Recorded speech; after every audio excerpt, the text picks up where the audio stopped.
think the world has really changed, certainly from the time when we grew up, in a country where we were very isolated, you'll recall, and in a country where access to information was not as freely available and as open. Broadly, the interest is that internet must be available for all. Today we're sitting just under 1 million ZACR names. We changed our international gateway to be using UUCP rather than FIDONet, because UUCP had standards that are much closer to internet standards. It goes back, I think, further than the internet, or beyond when the internet started, and really when computers, or even before computers, were used. Beginning with the Gen 3 network, Tenet is operating its own network.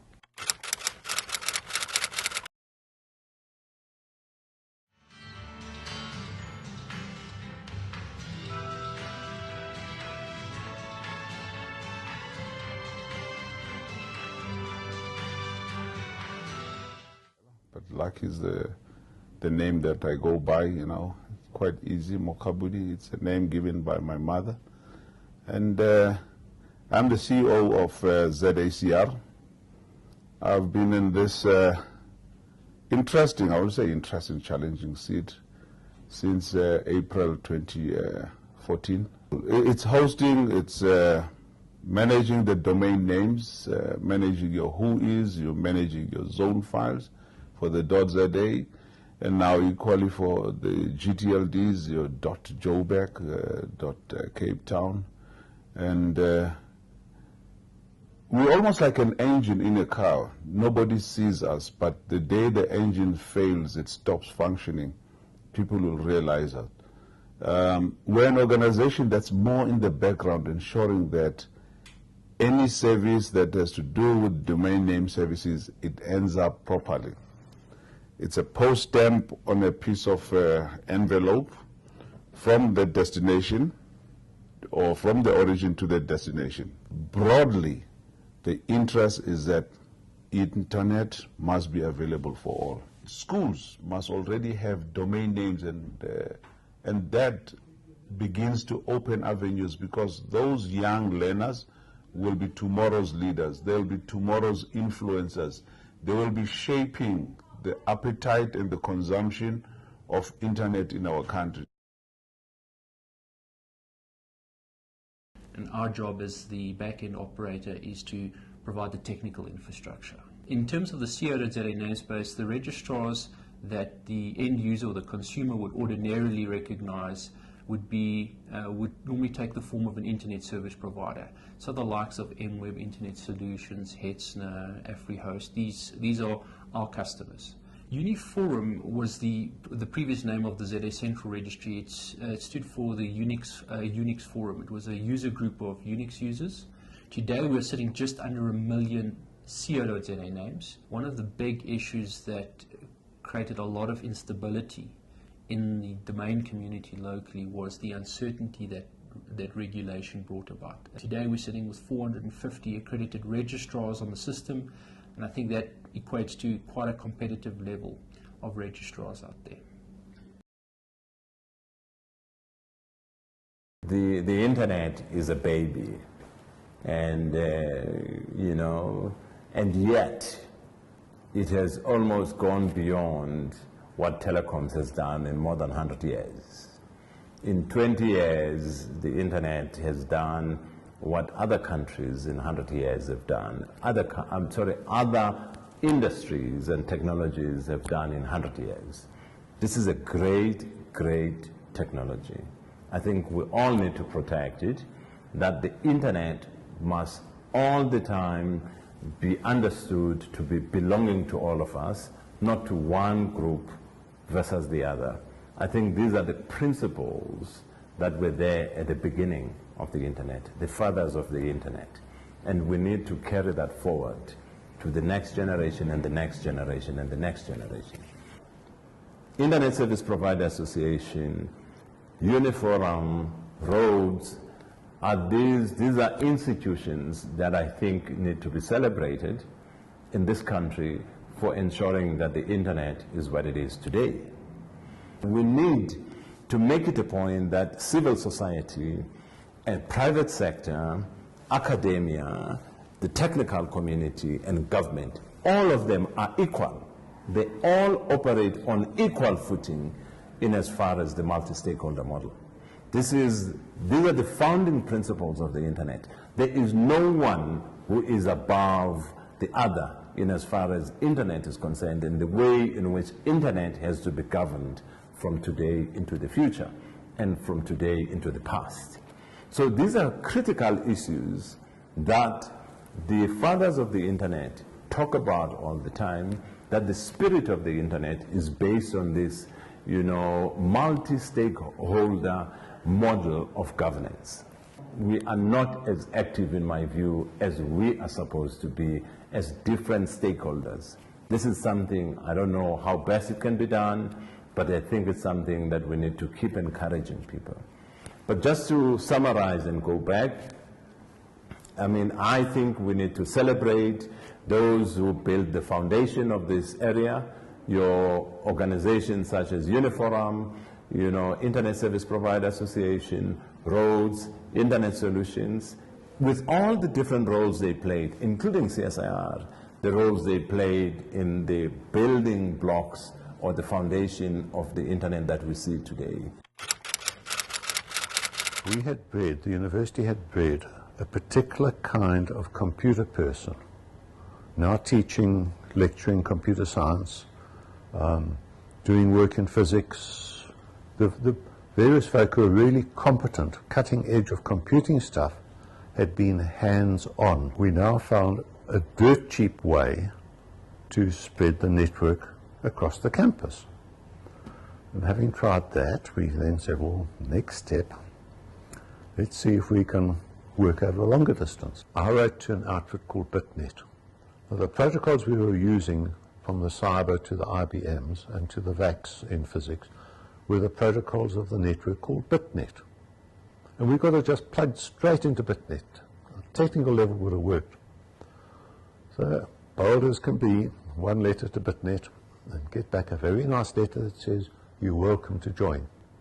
At the bottom of the list was a network called FidoNet. This is a PC-based thing on a plankety bonk old 4.77 megahertz PC, PC network, yeah.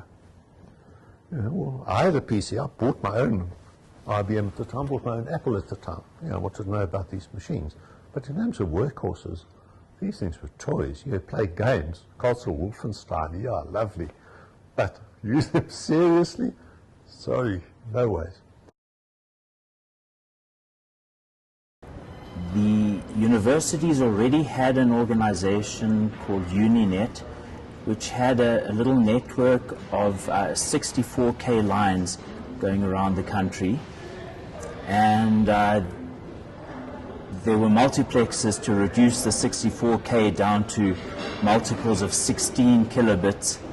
And we were able to get permission to use one or two of these 16K time slots for our experiments. We started off with sending email using serial lines, so not even TCP/IP. We used Kermit over serial lines, and so I had a computer in Durban which would dial out over the serial line, send some commands to this multiplexer network to connect it up to a computer that they had in Grahamstown. I think it was a Cyber, and then we transfer files using the Kermit protocol, and inside the files would be email messages. My name's Alan Levine. I'm currently the chairman of the Internet Society of South Africa and the CEO of Vanilla, one of the ISPs, one of the 400 licensed ISPs in South Africa. And I'm here to tell you my story about the internet in South Africa.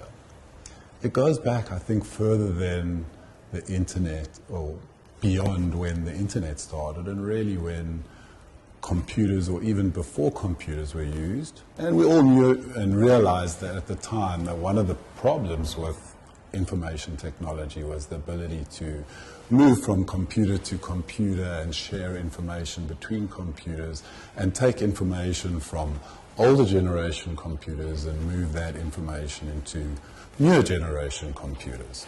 I did a lot of research into how the internet was going to change our lives, our society, our economies, and specifically with a focus on South Africa.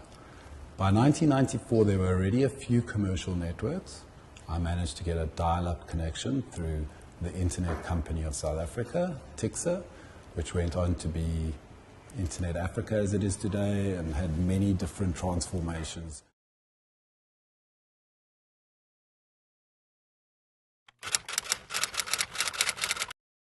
Internet was created in 2000, August of 2000, and it grew out of an initiative that had its roots in the late 1990s. Beginning with the Gen 3 network, Tenet is operating its own network.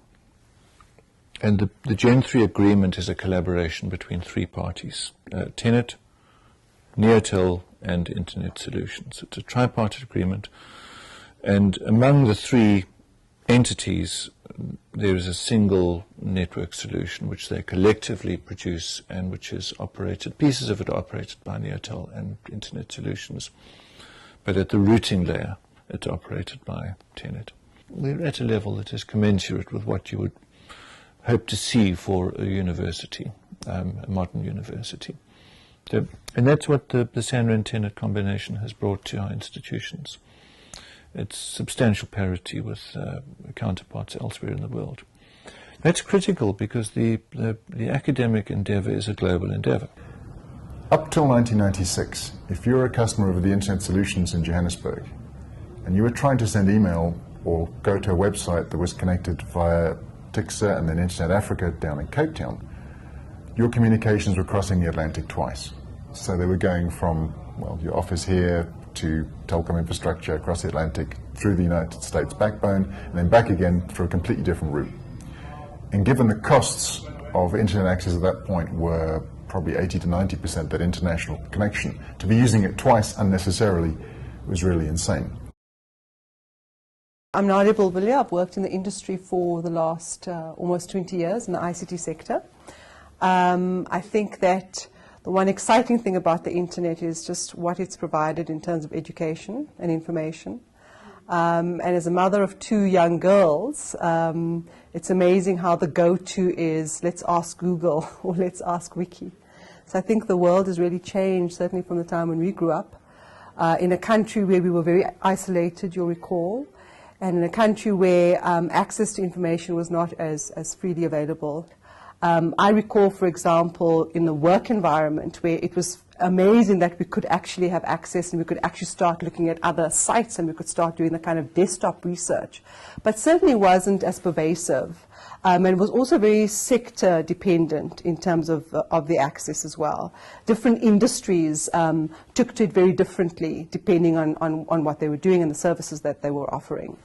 I think that what really excited us, of course, was the opportunity and ability to be part of it and to be creating our own websites and our own content and to be generating that. In South Africa, we have a long way to go in terms of making sure that our content online is, in fact, in all our amazing languages and that there's real diversity.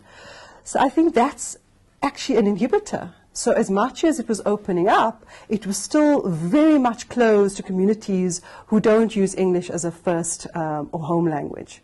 And I think that's where the real challenges still are for us as we sit here in 2015. The biggest opportunity lost is that we didn't go on a unified and holistic push to get these devices and technologies to all our school-going children. And these are, again, for obvious reasons. Many of our schools don't have electricity. Many of these devices still have to be charged the good old-fashioned way. It's a combination of factors. We did see recently the rollout of tablets into schools. We've got our SA Connect, our broadband strategy in place. Policies are only as good as they are implemented, and I think that is where we have fallen short, regrettably. We need to audit and find a better space now to not start again, but look at where we can improve and where we can find synergies and work more collaboratively. So I think we've really, in terms of our rollout and the targets, we've missed some years. And I think that we have to own up to that and we have to accept where we've made those mistakes, and we've got to realign from a government, NGO, civil society perspective. It's actually no use now harping on what went wrong. I think our focus needs to be, how do we fix it, how do we move forward, how do we track our developments, how do we put in monitoring and evaluation systems, how do we robustly take this forward.